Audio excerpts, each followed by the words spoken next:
Hey guys, I'd recently been reading Hunter x Hunter and I'm really enjoying it, so I thought I'd do a review on it.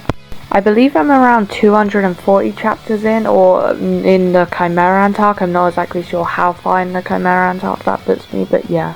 So when it's a series I mostly enjoyed, I always start with the bad. At first I was gonna say the art, but then I found out more about the author's health and it feels mean saying the art's bad, and I hope he gets better soon. So other than that, I would say Gon a tiny bit. It's not like he's outrageously bad as a main character. I enjoy following his story and he is fun, but compared to some other characters like Luffy, who is my favourite MC, he's a little lackluster. Also, Killua and Gon are like so weak, which kind of frustrated me a little. It's not really until Greed Island arc where they start defeating people, and even then they're stated that they're super outmatched. It's kind of annoying. But that's about it for all the bad, and there really isn't much that I dislike, so let's move on to characters. I've already mentioned Gon, and he's definitely fun, as I said earlier. I do enjoy watching him do stuff, but he's, just a little lackluster, as I said before. After that, you got Kurapika, who was my favourite character. They're not anymore because I found out they were a man. I'm joking, obviously. They were my favourite character, but they're not anymore because they haven't been in the series for so long, even though they keep teasing me by putting them on the volume covers. But yeah, they have a really good revenge story, and I really like them. Also, their ability is quite cool.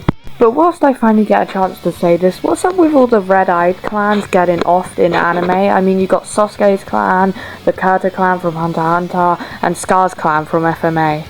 Anyway, back to the point. Next up, Leorio. I thought he would be the Sakura of the group in terms of he wouldn't really do anything, and he still doesn't really do anything, but he's not as annoying as I thought he would be. I still like him, and yeah, he's interesting, I guess. He has a tragic backstory too.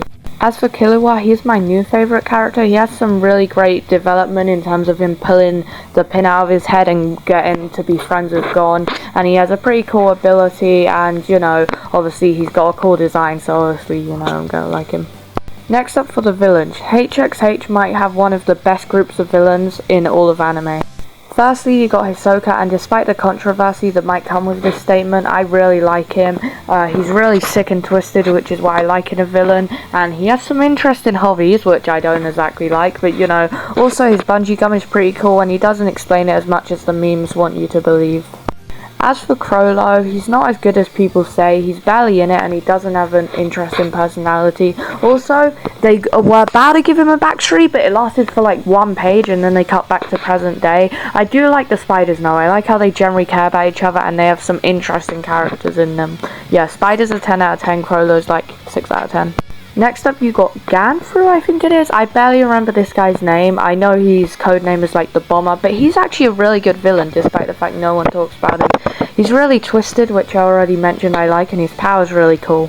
I haven't seen enough out of Meruem to really judge him, but I'm liking him so far. Next up, something that I don't normally talk about, but I've got to for Hunter x Hunter, power systems. Hunter x Hunter generally is one of the best and most creative power systems in all of anime. I think it's really interesting the way you got all these different types and how they blend together. It's really detailed and kind of complicated. And everyone's got such unique powers, like Hisoka's bungee gum, Kurapika's chains, and the vacuum lady. Oh, also totally forgot to mention this when I was talking about characters, but main character chemistry. Because main character chemistry is something that this show does really well. These guys generally feel like friends, particularly Gon and Killua. They have such a good and detailed relationship, it's unbelievable. But even Leorio and Kurapika have a good relationship to the other two, even if they're not in it as much. Next up, you got story, and for this I thought I'd rate the arc. The Hunter exam arc is both a really good tournament and beginning arc, which is two things that are really hard to do. It has some interesting scenarios, sets up the characters really nicely, and yeah, I really enjoyed it, particularly the battles at the end. Probably a 9 out of 10. After that, you got the Killua rescue arc / Zoldyck arc, I don't know what you want to call it, but this had some really good moments. Like, wasn't there that one scene where Gon kept getting pushed back but he refused to give up, and you had the guy with the coins. Also seeing all the Zoldyck family was cool. Heaven's Arena is probably my least favourite arc in Hunter x Hunter, and even this isn't bad by no means. We found out about Nen, and Gon got to finally punch Hisoka, which, probably Hisoka liked, let's be honest. But yeah, it was okay, but it didn't have much going for it other than that, like 7 out of 10. York New is one of the best arcs in any manga. I thought there'd be way too many characters and it'd be a bit long, but they juggle it really, really well. Even when they meet that guy and he's telling them like how much all this stuff is worth, and like we find out how to bid and stuff, even that's interesting. The fights are amazing. Finding out more about Kurapika's called the Phantom Troop, one of the best villain groups ever. 10 out of 10 easily. Greed Island is a little lackluster. It has some good scenes like Gon learning Jujenkan, the volleyball match with Razor, not volleyball, dodgeball I mean. What else? The main villain was really good, but all this stuff kind of happens at the end. Near the beginning it was pretty boring and a rough start, but yeah, the end is really good. Like 7 to 8 out of 10, probably like 7.5. I haven't seen enough of the Chimerant arc to fully judge it, but it seems good. Killua is having some really good character development, and I mean he got a pet octopus, so that's pretty cool. Yeah, I like it so far. Again, haven't seen enough to judge. So yeah, I really like the story. It's super complex and fun, and I really enjoy it. Any other random things that I noticed? For some reason, randomly, the author will decide to draw Killua as a cat for some reason. Not sure if that's supposed to be funny or symbolize anything. It doesn't really take away or add, it's just something I noticed. There was also a time he drew Gon as a dog, so maybe it's supposed to symbolize the differences between them. But with the Gon situation, it was a bit different because Killua was saying Gon's nose is like a dog, when in the Killua situations, nobody's even talking about cats.